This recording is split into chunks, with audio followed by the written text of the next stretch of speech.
Bueno, miren con quién estoy, con Marielena Salinas. Hace 40 años que no hablábamos así y tenemos una conversación buenísima, ¿no? ¿O no? Bueno, yo digo que fue buenísima, la Yo verdad. Fue también. interesante. Fue una charla, ni siquiera fue entrevista, fue como una charla Aquí está, Marielena que conmigo. necesitábamos tener. Así veo las cosas. Efectivamente, hoy tengo una entrevista exclusiva con Marielena Salinas. La conozco hace más de 40 años y es difícil entender cómo, a pesar de haber trabajado juntos durante 30, nunca nos habíamos entrevistado. No se acostumbraba a que un periodista entrevistara a otro, pero sobre todo, como estábamos trabajando juntos por tanto tiempo, no había la necesidad de explicarnos o explicarle a la gente qué es lo que hacíamos. Y en esta conversación con Marielena, ella me cuenta por qué deja la televisión, cómo ve el periodismo ahora, cómo es su proceso para hacer entrevistas. Eso me pareció muy interesante porque aunque yo lo había visto, nunca me lo había explicado, y sobre todo cuáles son sus planes. Así que una entrevista exclusiva con Marielena Salinas dentro de unos minutos. Y también vamos a hablar sobre por qué Estados Unidos ha cancelado 13 rutas aéreas entre México y los Estados Unidos, o de Estados Unidos a México. Funciona de las dos maneras. Así que si tú tienes planes de ir a México o tienes familiares en México que quieren venir hacia los Estados Unidos, pueden ser afectados. Te voy a decir cuáles son las rutas que han salido perjudicadas. Pero comenzamos con las brutales imágenes, no hay otra manera de describirlos, del huracán Melissa sobre Jamaica. Entró como una tormenta categoría 5 y destruyó partes de Jamaica exactamente como se había pronosticado. Vamos a ver algunas de las imágenes en donde las calles, las edificaciones quedaron totalmente inundadas, sumergidas en lluvias torrenciales después de horas y horas de la presencia del huracán Melissa. Entró categoría 5, luego pasó a Santiago de Cuba como categoría 3 y va hacia Bahamas. Pero un dato interesante me llamó la atención, es que en Jamaica en estos momentos se están reportando 3 muertos. Esta cifra no le hagan caso porque es una cifra preliminar. Seguramente el número de muertos y heridos desafortunadamente se va a multiplicar. Pero en Haití, que queda por supuesto en la ruta, aunque no estaba en el centro del paso del huracán Melissa, se han reportado 25 personas muertas por inundaciones. Así que estas son algunas de las peores imágenes que hemos visto en Jamaica. Estamos hablando de que se van a necesitar miles de millones de dólares para que Jamaica pueda recuperarse. Acuérdense que es una isla que depende fundamentalmente del turismo, pero en estos momentos, más que hablar en una reconstrucción o una recuperación, están en labores de rescate. Hay que tratar de encontrar a todas las personas que quedaron desaparecidas. E insisto, el número de muertos preliminar de 3, sin la menor duda, ese va a aumentar. Tengo algunas imágenes de Santiago de Cuba.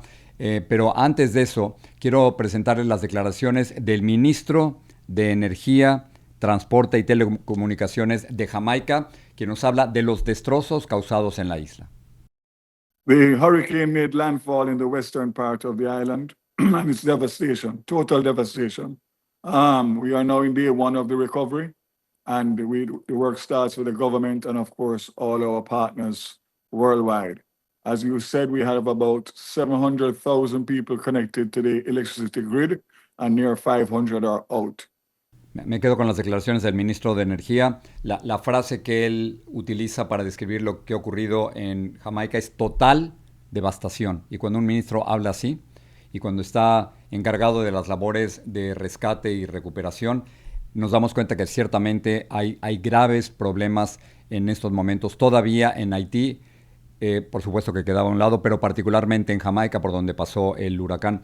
El huracán Melissa pasó a las 3 de la madrugada en Santiago de Cuba, y la incomunicación de sus pobladores es patente. Estas son algunas de las primeras imágenes de la llegada de Melissa a Cuba, Santiago de Cuba, alrededor de las 3 de la mañana, no categoría 5, sino categoría 3. ¿Por dónde va? Va. ¿La turbina o no sabe? A mí lo que me preocupa es la turbina. No se puede quitar. Sí, claro, obvio. Mira, allá en la casa podemos poner una madera así para que no quede entrando agua para ver. Esos son ríos, calles convertidas en ríos. Y las siguientes fotos que les vamos a mostrar son también de Santiago de Cuba, en donde se muestran destrozos. Pero particularmente una de nuestras productoras se puso en contacto con sus familiares y dicen que no han recibido ningún tipo de información por parte del gobierno, quizás porque las telecomunicaciones han quedado rotas por un tiempo, otra porque no se da la información completa en una dictadura como la cubana, ni siquiera en momentos de desastre como este. Así que este es el reporte de lo que ha ocurrido con el huracán Melissa, uno de los más potentes que recordamos, y sin duda esta parte del Caribe va a tardar meses o años en poderse recuperar.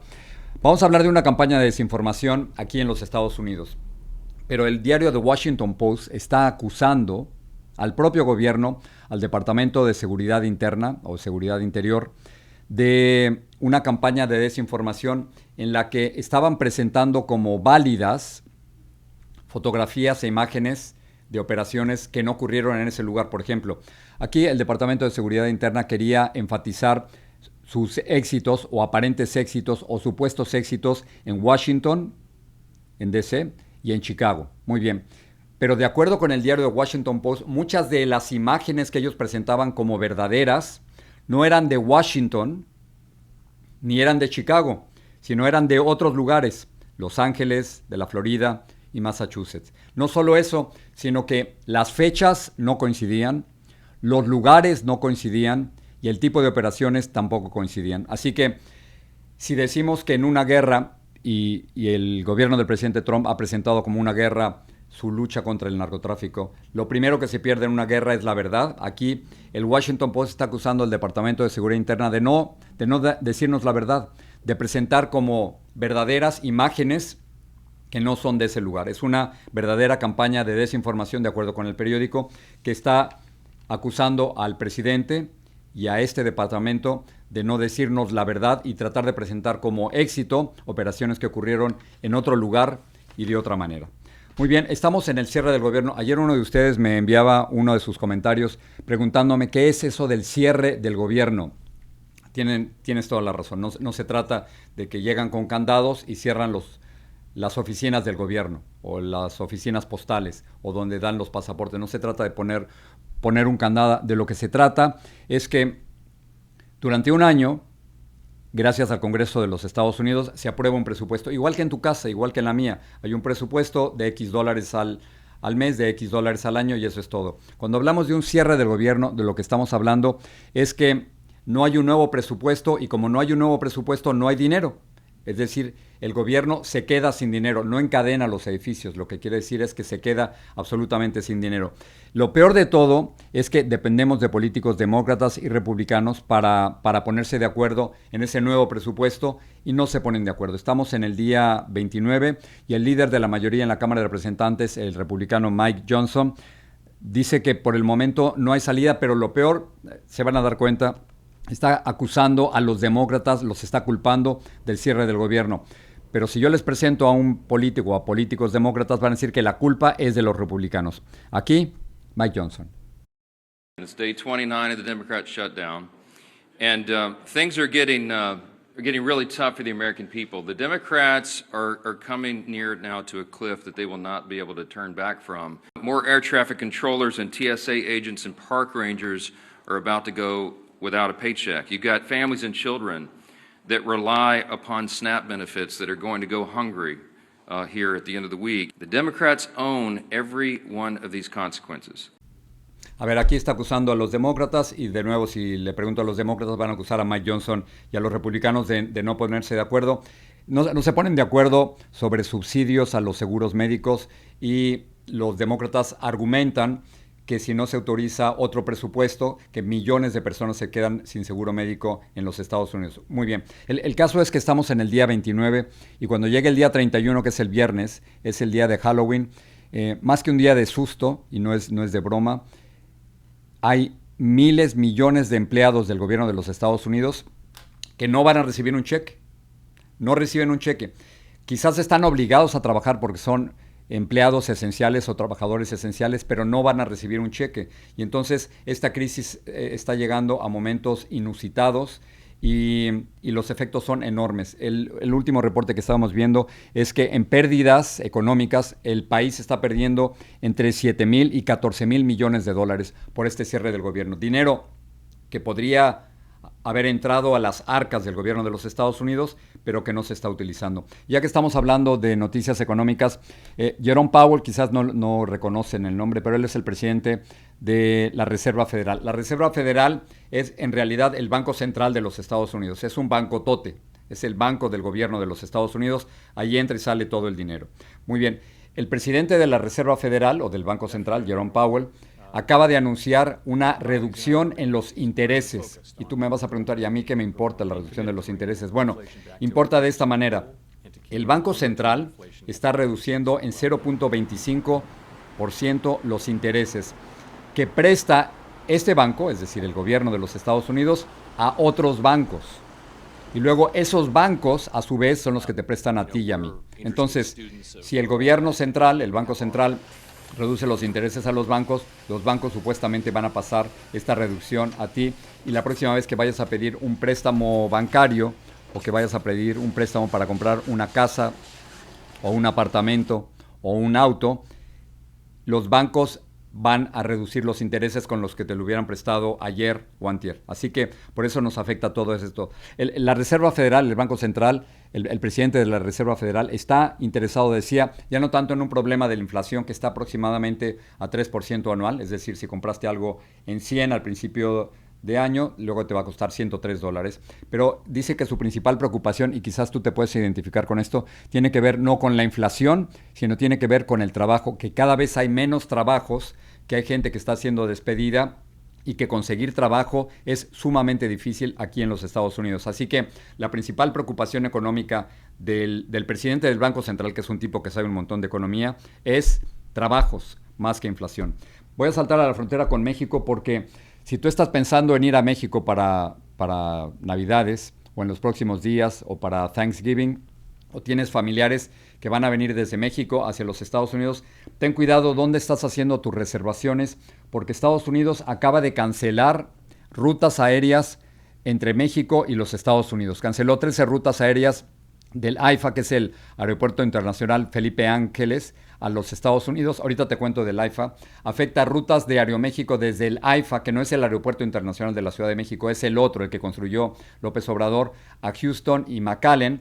También afecta 11 rutas futuras de Aeroméxico, Volaris y Viva Aerobús hacia los Estados Unidos. Y las razones, bueno, Estados Unidos dice que México le ha impuesto rutas anticompetitivas a aerolíneas de los Estados Unidos. ¿Y a qué se refiere?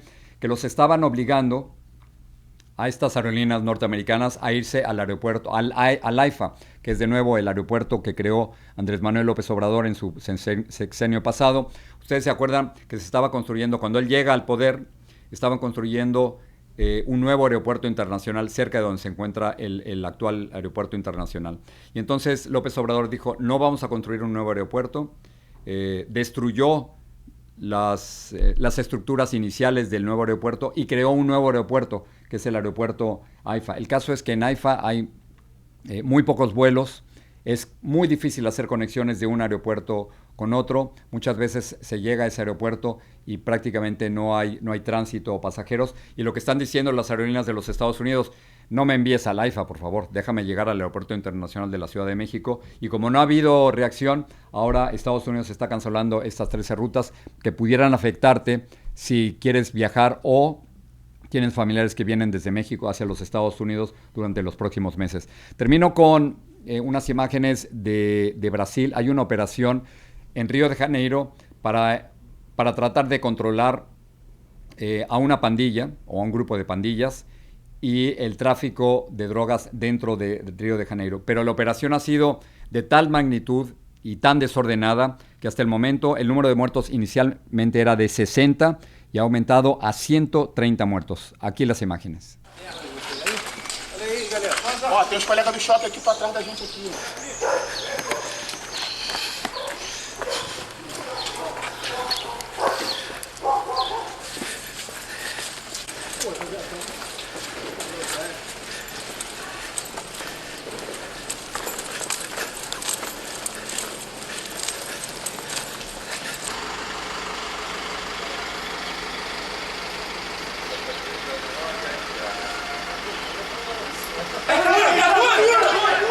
Viatura! responsabilidad. Aquí las imágenes de los operativos en contra de las pandillas en Río de Janeiro. Esto agarra al presidente Lula da Silva, que venía de regreso de una reunión con Donald Trump en Asia, y 130 muertos por este tipo de operaciones que están totalmente fuera de control. Si estás viendo el béisbol, hoy es el quinto juego.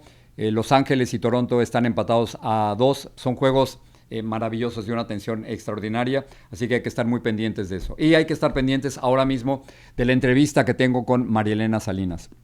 Conozco a Marielena hace más de 30 años. Hicimos el noticiero Univisión juntos durante 30 años, y luego en el 2017 Marielena decide dejarlo y nunca la había entrevistado. Habíamos estado en contacto, ella me había entrevistado para su podcast, pero nunca la había entrevistado. Me imaginaba algunas de sus respuestas, pero es muy distinto cuando uno se sienta con calma por media hora para ponerse a hablar de tu vida, de lo que compartimos, y luego de cómo ve el periodismo y cuáles son algunas de las principales lecciones que ella aprendió como periodista. Así que mi entrevista con Marielena Salinas, ahora mismo.